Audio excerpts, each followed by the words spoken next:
Hi everyone, welcome to today's webinar on debt levy funding. I'm Lynn Sharp, I'm the Communications Officer at the Improvement Service. Today you'll hear from Andrew McConnell of the Consumer Policy Unit at Scottish Government, Carrick of the Improvement Service and Andrew McGuire of the Improvement Service. So we'll have time for questions at the end. If you could just use the questions function in the webinar software, and if there's any issues with the sound, just let me know. Okay, so passing you on to Andrew McConnell.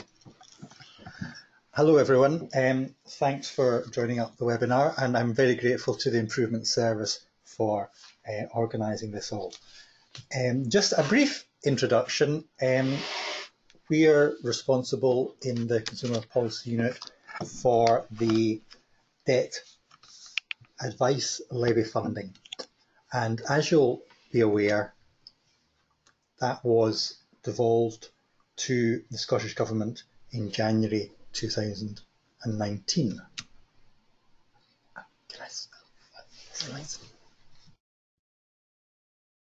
The slide on, we don't see it today.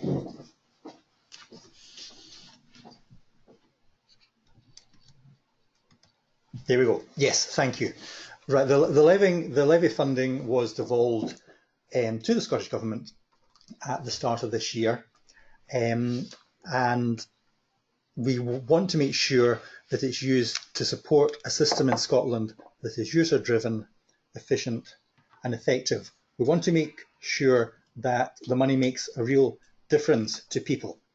It's obviously only a small amount of the total money that's spent on free debt advice each year. It's just under 4 million at the current level. So it's not extra money, it's money that's been used in the past by the Money Advice Service, and the responsibility is now transferred to the Scottish Government. Obviously, because we've taken on this new responsibility, we wanted to make sure that we had as much advice as possible from the sector. Therefore, we established the Tackling Problem Debt Group, and we're very grateful to all the members of that group. It covered as wide a range of people as possible in the sector, and they did an enormous amount of work, and we're very grateful to them for having provided us with information and with ideas about where we should go in the future. The recommendations were published a couple of months ago. Hopefully you'll have seen them. I'll just run through them very briefly. There were 9 recommendations. First of all, ensure that levy funding reflects the needs and experiences of users and potential users.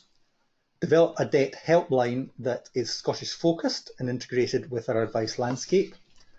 Develop a 3-year funding model for debt advice. Operationalise the funders framework. Develop a model of Scottish Government levy funding that is transparent, independent and rigorously reviewed. Develop a more integrated funding landscape for free debt advice.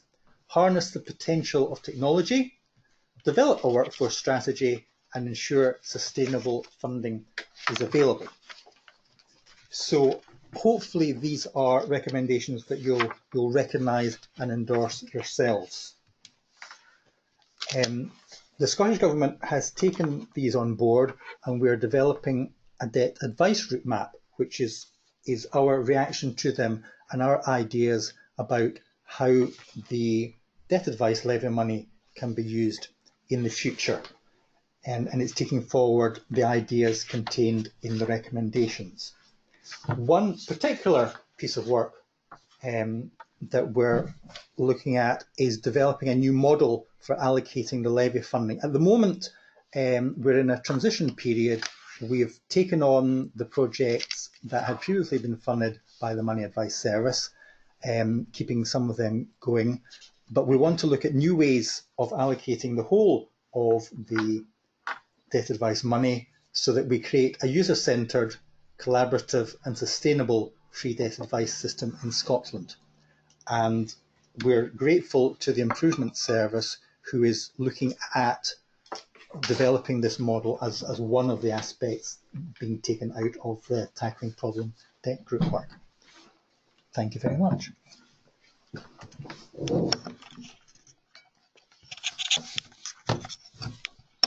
Okay, good morning everyone. The second Andrew of this morning for you. I'm Andy McGuire, I work for the Improvement Service. My colleague Karen is going to take you through the sort of process, the content, the focus of the work that we're doing, which Andrew McConnell referred to there. But before that, I'm going to discuss just some of the broader context for this work and why the Improvement Service is involved in this area. I think I'm hoping most of you will have had some experience of the Improvement Service, but for anyone who hasn't, I'm going to very quickly just run through who we are and what we do. So we're the national improvement body for local government in Scotland. We're a local government organisation. We're set up about 14 years ago. We cover the whole of Scotland, and our base is in Livingston. We work across all 32 councils, and the work of councils also takes us into contact with, so much of councils' work's done is done in partnership, etc. So we do a lot of work with community planning partnerships, a whole range of other stakeholders that we work with across different sectors as well. And our work involves aspects that are kind of national programmes. There's work that we do on a regional basis, and there's a lot of work we do locally, bespoke work within local authorities and local partnerships. We're a not-for-profit organisation. We're funded, in terms of our funding, we've got a small core grant that comes from the local government block, but the bulk of our funding in the Improvement Service is via external funding contracts that enable us to deliver a wide range of support programmes for local authorities and others. And it is quite a wide-ranging work programme that we have. If you get time to go on our website, you'll get a feel for the kind of things that we do. But it's basically, potentially anything that councils do, we can be asked to come in and support them on those sorts of issues. The overall kind of focus that kind of runs through everything we do is these things about, it's about change and transformation. It's about the challenges that councils have around cost reductions and making savings because of cuts that they faced over quite a number of years. It's also, though, very much about how can we get more sustainable outcomes? How can we try and shift some of the resource into prevention? How can we make some sort of impact on poverty and inequalities? So those are issues that basically run through most, if not all, of the work that we do in one way or another. And the final thing is maybe worth saying about the Improvement Service is that there's no compulsion. Councils and others don't have to work with us, so it's all on a voluntary basis. And that means, I guess, in terms of part of how we do things, our whole approach, very much about being collaborative, working with others, and so on, and seeking to add value in doing that.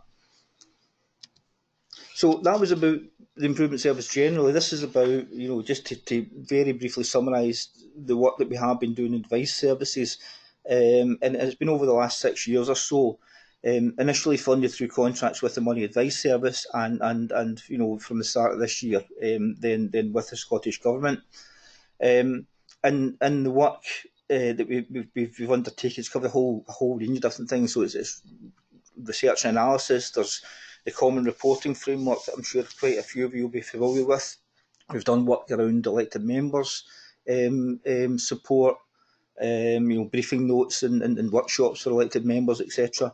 The funders framework, which Andrew referred to, is another work stream that we have been working on for some time, again with others, and that's another one that actually there's more of a focus, as Andrew was saying, in terms of reviewing that and helping to really take its messages out there and implement them. We also support individual councils in terms of, for example, undertaking service reviews around advice.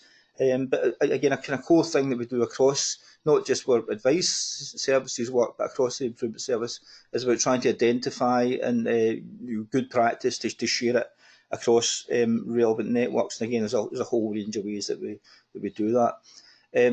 So over the last 6 years or so, we have collaborated with sort of countless advice service colleagues across the country, which has helped build our own knowledge, our understanding. It's built the networks that we have, and I suppose the expertise that we have within the improvement service, but also importantly, the much broader range of expertise that we seek to engage with to shape our work through the networks we've developed. And that helps us to make sure anything that we do work on is sensible, is adding value, and it's hopefully going to help improve outcomes and the way services are designed and delivered. The advice service work that we do is, of course, embedded within the context of the much wider range of activities that the improvement service operates. And again, so some of the things, for example, is about we do quite a lot of work directly with the kind of corporate management teams within local authorities. We work with community planning partnership boards, etc. We do quite a lot of work with COSLA, with Solace, the Chief Executives Organisation. A lot of work directly with elected members as well. So, part of this is about, I suppose, recognising the importance of whatever issue you're working on, making sure you're getting the messages and so on into the sort of key decision-making forums. So there's a link there if you want to see more about where advice services work at the bottom. Please go on and have a look at that. So in terms of what we're doing now this year, there's 3 broad work streams within the work the IS is doing with Scottish Government funding and in partnership with Scottish Government. So the first one is the one that we're really focusing on today, which is supporting the review of options, assessing the different options there are, what the Scottish Government has for managing the sort of levy funding. The Common Advice Performance Management Reporting Framework, and again that's been going for a couple of years now, and again that's something that we'll be reporting on towards the end of the year. And the funders framework, again, we've mentioned that again. That's something there's going to be more detailed work on that kicking off in the months ahead. And a lot of this work is kind of longer term work. So the expectation is that this isn't just a kind of one-off thing. That some of this will continue. For example, the performance reporting work and so on is an important area that helps to tell the story about what's been delivered with advice money, what difference it's making. And highlighting value for money and so on. In terms of the work again with Scottish Government this year, so Andrew's noted in his slides that the Scottish Government assumed responsibility for the devolved levy funding from the beginning of this year from the Money Advice Service. Scottish Government had set out its intention to assess the options for how the levy funding could best be managed, and again, the ambitions are ensuring sustainable outcomes, providing the best possible additional impact from the fund, and I guess because of our work in this area, the Improvement Service was invited to partner with the Scottish Government to support its review of options. So why ask a local government organisation like the IS to support this work? And I guess there's a number of things, from our perspective, I guess from Scottish Government as well. The context of the National Performance Framework, it sets out a whole range of shared ambitions and priorities across both local government and Scottish Government. Local government are also now signatories to the NPF. Both local government and Scottish Government are major investors in advice services, and we're wanting broadly the same things in many respects. So it makes sense to work together, given it's all public money essentially. And I think there's also, though, a recognition of the importance and value of advice services. And again, our work over the years and the research that's been undertaken, the analysis, the various reports and so on that we've produced, really helps to highlight that about how important it is, how there are, these services are really targeting some of the poorest people in Scotland. They're making a major difference, and so on. And again, the nature of advice services, it does link to a whole range of outcomes within the NPF. So I think, from our point of view, it's an opportunity for us to get involved in this to utilise the expertise that we have built up within the improvement service, both in terms of advice services and more generally across the board in terms of working in different areas and helping to drive improvements, etc. But also, I think the important part about the fact that we have built up quite extensive networks around advice services and other areas over the years, and again to help ensure that the review of the options, assessment of options, is as best as possible informed by engaging a whole range of key stakeholders. And the kind of final slide from me before I pass over to Karen that will tell you more about that engagement and what has been done so far. It's just to say a wee bit about this broader context. So you'll be acutely aware, I'm sure, that there are major resource constraints across the public sector, and that's likely to be the case for the foreseeable future. There's a range of known challenges, known opportunities within the advice sector as well, and there has been progress made, I think, in recent years. But there's still some major issues. There's still issues of, for example, things like unmet need. There's clients, coming back, repeat clients coming back. There's issues around quality and how we drive quality up, how we ensure quality.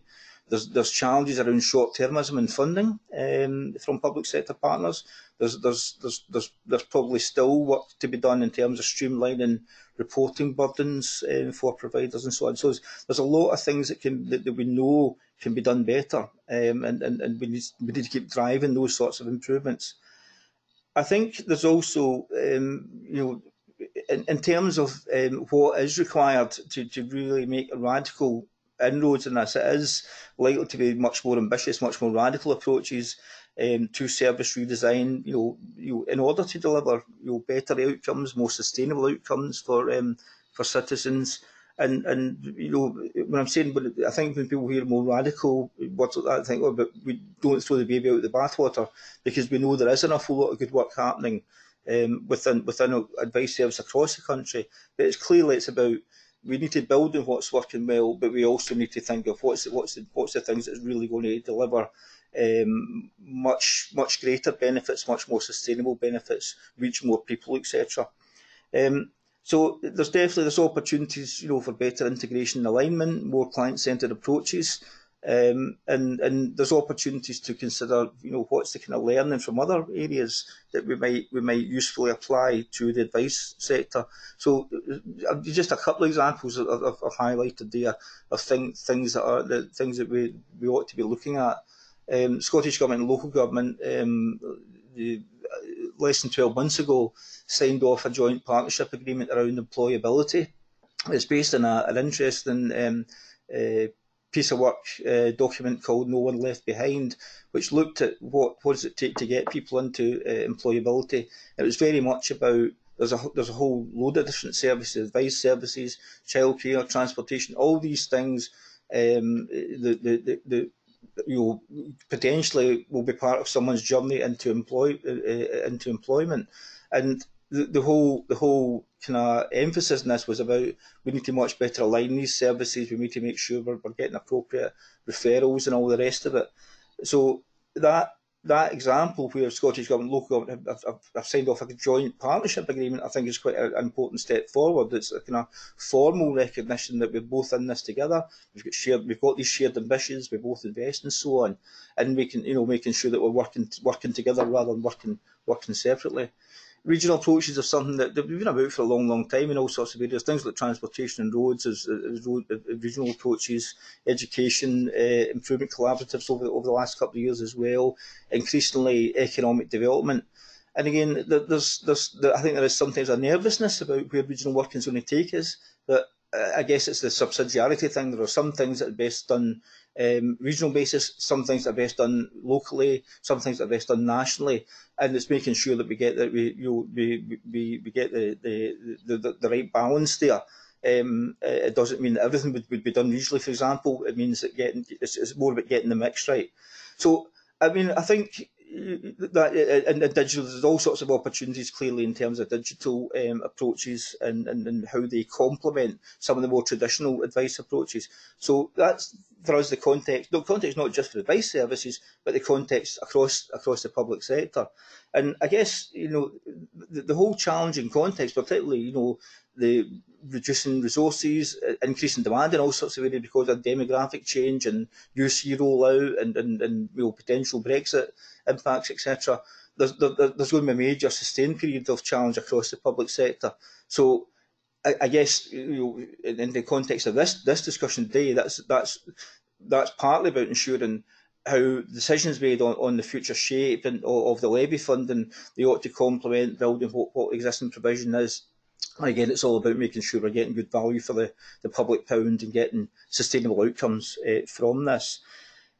That was a kind of very quick canter through the contextual stuff. I'm going to hand over now to my colleague Carrick, who is going to go into more detail of the actual work stream.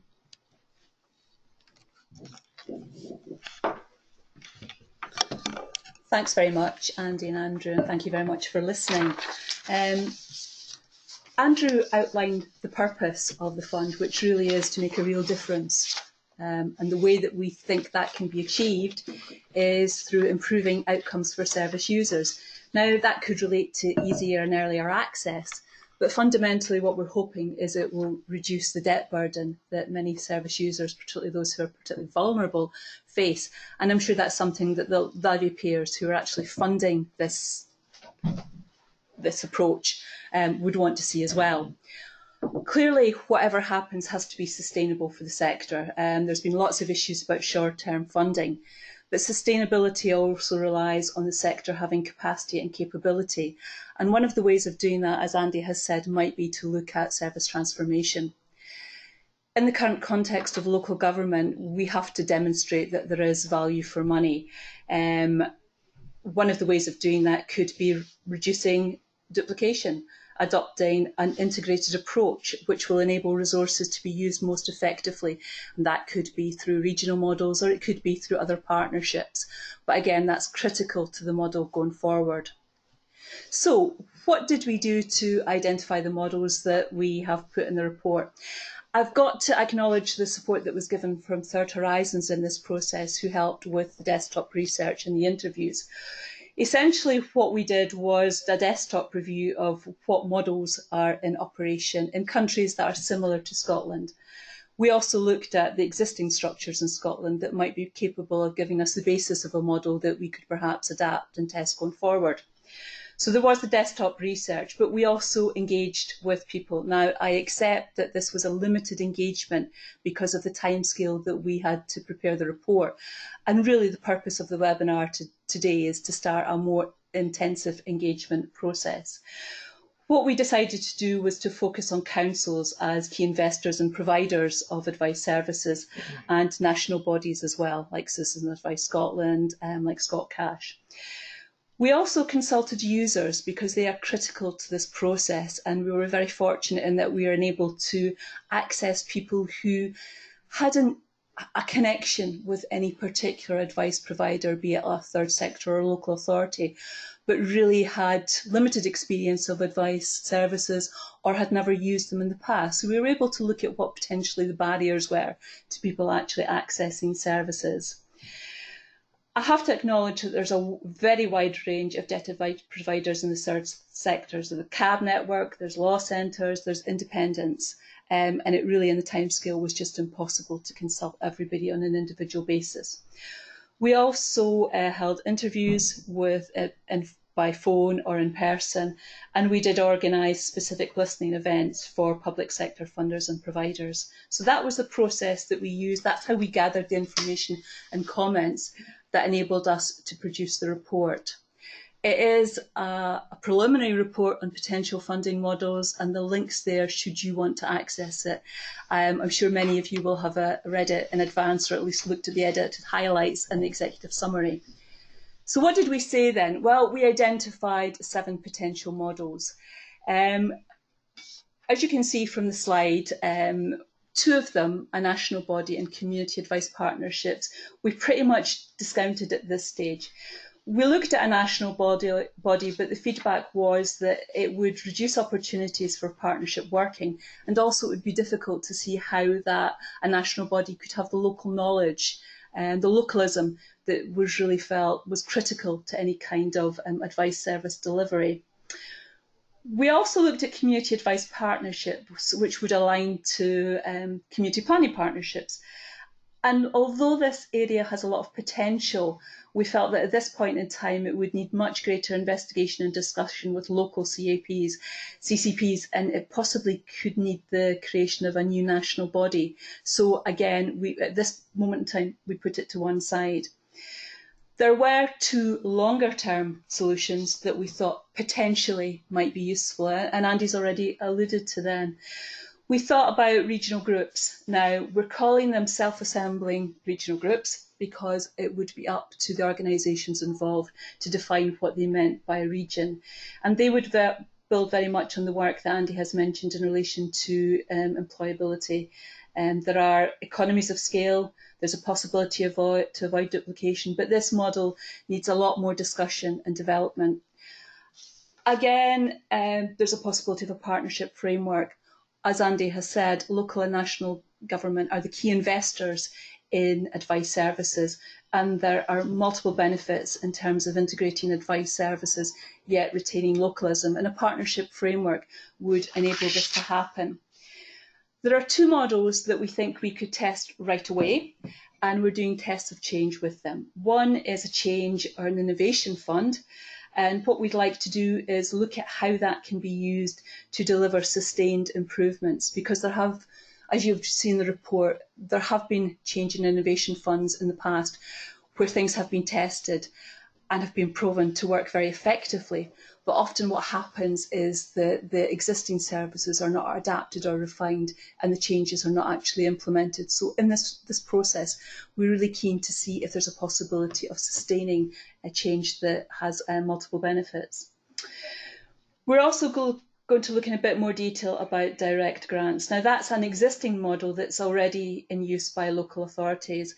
My colleague Cara, who's currently analysing the Common Advice Performance Management Framework, is suggesting that the early indications is that there is a reduction in funding by local authorities, and there's also a similar reduction in the number of services, both external and internal, that are being funded. But the final report on that will be prepared and ready later on in the year. Direct grants to councils was not surprisingly favoured by the majority of councils and rejected by the majority of third sector. So clearly there's something here that we've got to look at in a bit more detail. The areas we're going to focus on are conditionality, because the grant couldn't possibly be ring-fenced. So how, as Andy said, budgets are under pressure. How can you ensure that the grant actually goes for the purpose on which it's given? We would also want to look at how local partnerships could be developed that involve all the providers in that area. And there are some excellent examples of this already in operation, where councils and the third sector are working effectively together. And also, how would the grant be allocated? How would funds be allocated using this process? The option that pretty much could be implemented immediately would be some form of grants programme. Resources have been allocated previously by MAS in grants programmes to Scottish Legal Aid Board, and they've proved to be very effective. So they are the models that we're working on. Obviously, to assess them, we need to agree and establish some criteria so that we can look at them and produce an evidence base in relation to the effectiveness of each model. So the criteria that we're thinking about are that there's a clear purpose for the activities that are funded by the model, that it will reduce duplication. There's lots of examples where funds have been given and services are being duplicated.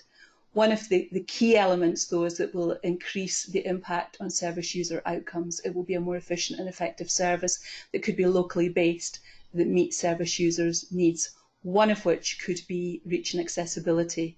Obviously, there's people who would prefer to access services using face-to-face models, and that could be in their local communities. But there is growing evidence that people are willing to access advice using digital methods. Also, the whatever funding has to contribute to strategic outcomes of both the Scottish Government and obviously of the levy payers. We are keen that it would promote collaboration. We talk about collaboration and working together, and I think everybody says they want to do it, but in reality it doesn't always happen.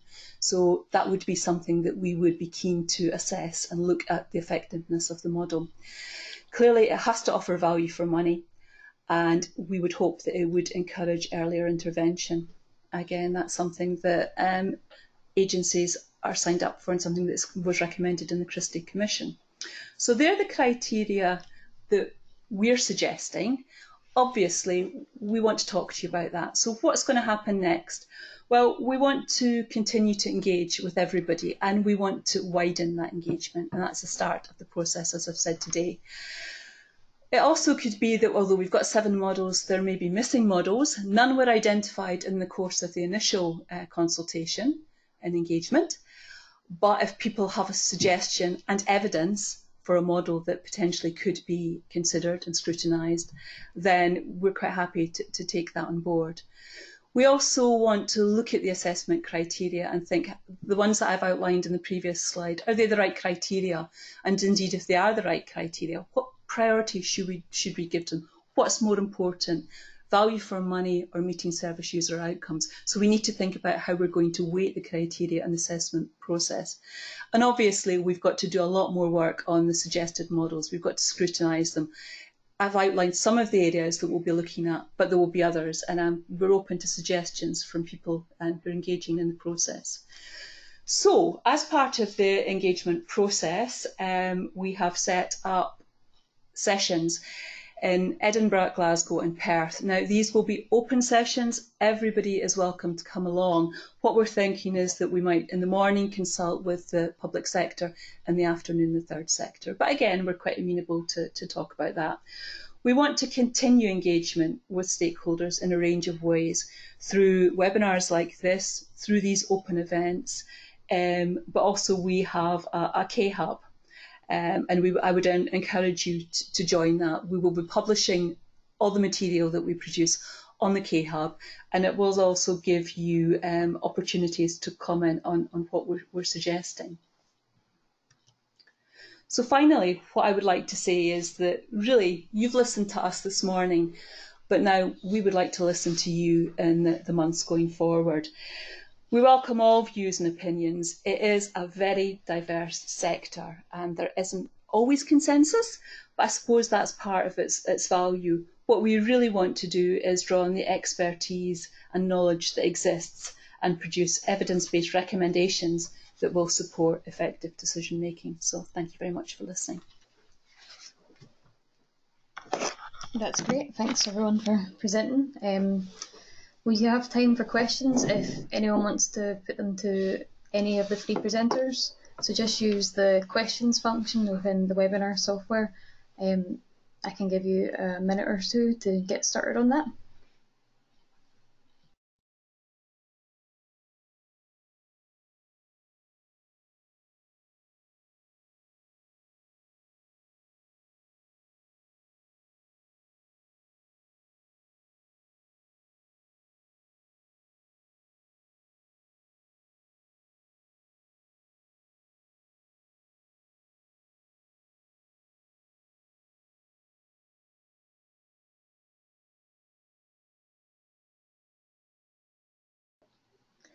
Okay, so we have a question. How can we find out about future engagement opportunities to engage in future activities?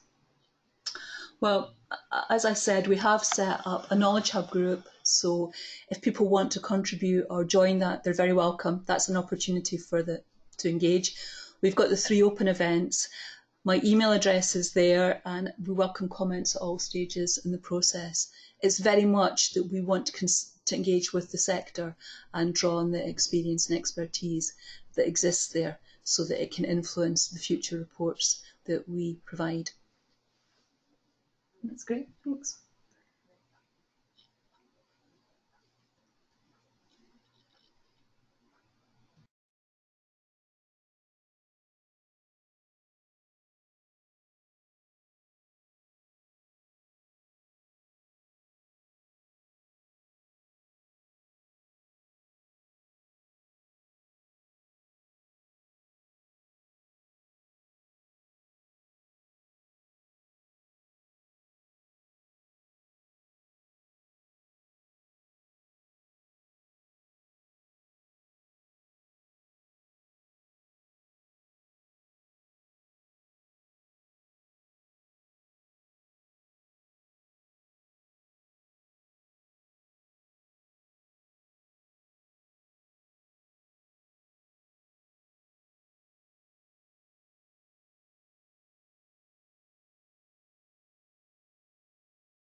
That's great, everyone. Thanks for listening.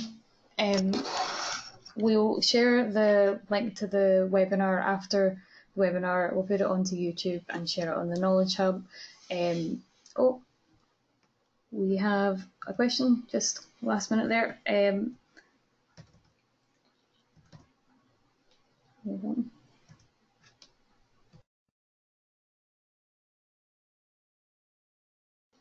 So the question is, are there recommendations about the debt advice levy also seeking to reform the provision and structures of wider advice services, e.g. the suggestion of regional hubs?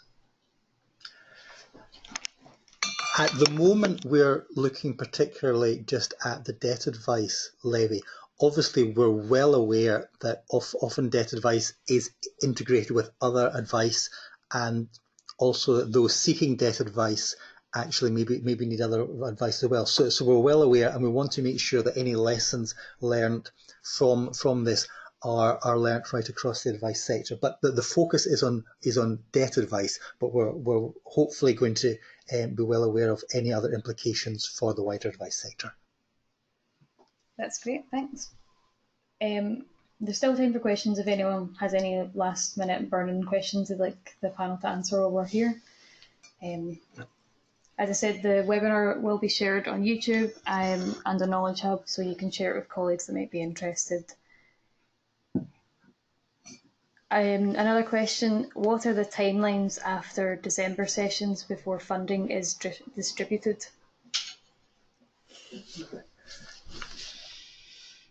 Right, well, looking at the whole £3.9 million, obviously there are some projects which will be continued to fund in the short term, such as the helpline advice provided by Step Change, provided by Money Advice Trust, etc.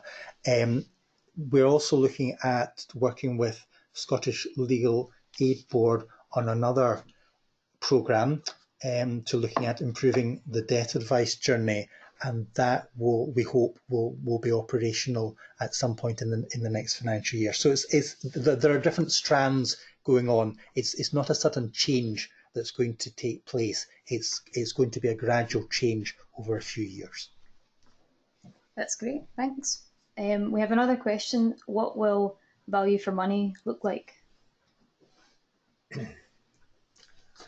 I'll kick off that. I'll chip in. I mean, I think in my input, I refer to the fact it's all public money, and I think for me, value for money is, are we getting good, positive, sustainable outcomes at a reasonable cost for the public pound, and making sure that we're maximising the impact of the public funding in terms of advice outcomes. It's a difficult one to kind of pin down and quantify, and clearly there's aspects within it where you've got some clients have got fairly straightforward needs and requirements, and others of much lower complexity. So you have to figure those in. You have to factor those issues in. I mean, for example, you could argue that people who can self-service should be doing that, using online resources. People who have got much more complex needs and so on, clearly there's the face-to-face element is likely to be far more necessary for that. So I think there's obviously judgment involved there, but in broad terms, it's ensuring we're getting good value for the public pound. We're achieving the outcomes that we want to achieve, and we're delivering services in a way that are they're joined up, they're having the impact, they're accessible for service users, etc. That's great, thanks. Are you looking for responses to this report as part of feedback from stakeholders? Yes, that would be very welcome. All stakeholders were invited to make comment. We published the report on our website, and at that point did suggest that if anybody wanted to offer feedback, they could do so. we will have a structured process through the events, through the Knowledge Hub, through interviews, but it is open to all following this webinar if they want to email me with any feedback that they have. That's great.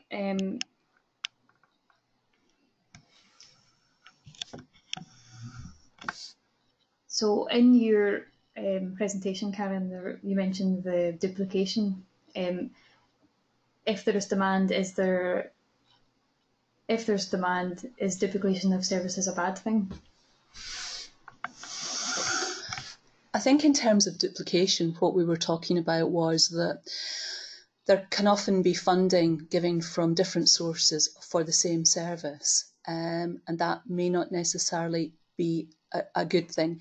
If one organisation is funding a particular service, then there isn't really the need for another organisation to fund the same service. It would make more sense for them to fund something differently, or to pool resources to give a more effective service. There are various examples of duplication that have been highlighted in the consultation that took place. Can I just add to that? I mean, I think there's also duplication in the sense that service providers are often having to double up in terms of reporting requirements and so on.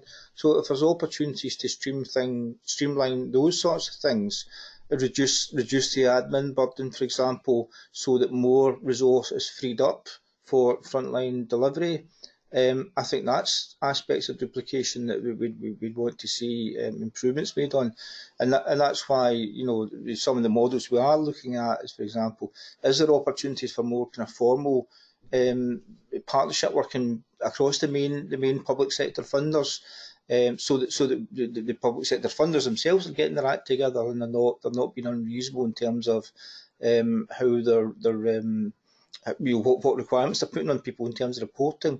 So I think we look at that. There's duplication. Sometimes it's about different choices, etc., which can be a good thing, for citizens. But I guess it's the kind of negative duplication that doesn't really add value and often detracts from added value. That we obviously as things we want to try and see how we can best eliminate that.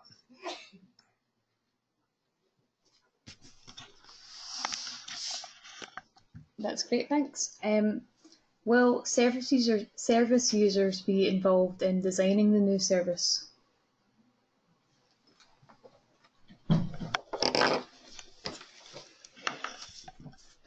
Yeah, the issue of user testing was one that was brought up in the Tackling Problem Daytrip. So we're very keen that we make sure that the users themselves are going to get the best out of any services. So we are working with Money Advice Scotland on that at the moment, and they're doing some preliminary work which we hope to take forward on user testing.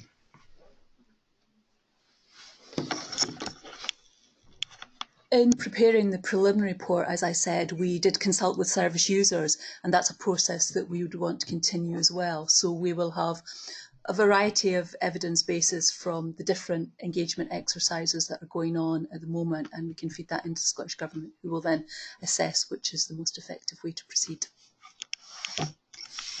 Thanks. Just going back to the duplication discussion, would a national body not resolve a lot of issues of duplication, such as reporting, common IT platforms, training, recruitment and retention? I think it was accepted in the feedback that we got that a national body could address some of those issues. But the issue with the national body that was agreed unanimously across all sectors was that there was a danger that localism would be lost. And it was hard to see how the existing funding from national and central government could be effectively joined in a national body. So it was an area that was parked at the moment. As I've said with the models, it's not that they're all completely rejected. If people feel strongly about one of the models that we parked for the moment, that we decided not to investigate further at this stage, and they had the evidence to prove why that would be an effective model, then it's certainly something that we can look at. But at this moment in time, we are focusing on assessing and developing the models that were most popular in relation to the initial engagement exercises that we took, and which, having looked at the evidence base, we thought could be most effective in terms of delivering the real change that we want this funding to achieve. That's great, thank you. We still have a few minutes left for final questions. So, is the Scottish Government looking to reform the delivery of wider advice provision?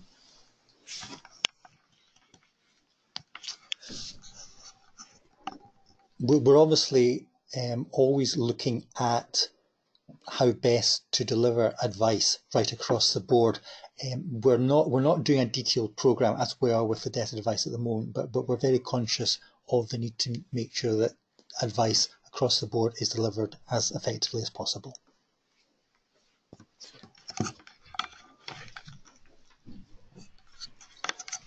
That's great, thanks. Will the funding administered by SLAB continue into the next financial year under the current programme, or will a new criteria and application process be introduced?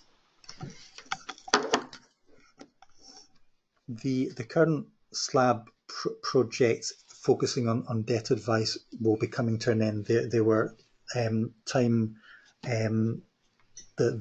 to finish at the end of March. We're working with SLAB on putting up a new programme for the next financial year, focusing on improving the debt advice journey. So there'll be a different focus from the previous SLAB projects. Thank you. Will Scottish National Standards accreditation be at the heart of future funding arrangements?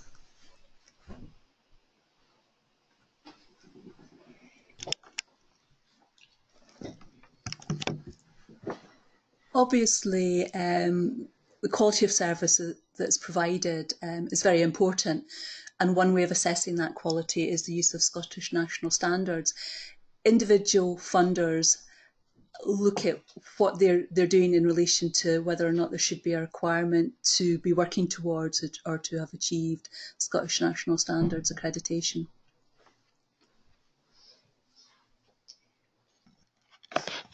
Thank you. What is the timeline for new SLAB funding? We're in discussions with SLAB at the moment, and we hope that something will be able to be made public in the near future.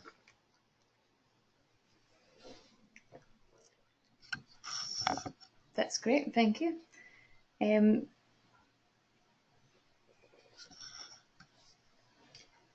So I think that's all the questions that we have time for. So if you have any more questions that we haven't managed to cover in this webinar, please contact Karen. Her email address is on the screen at the moment, and we'll be in contact after the webinar to share the webinar and the presentation slides. So thanks everyone for listening. Hope you'll join us for future webinars. Bye.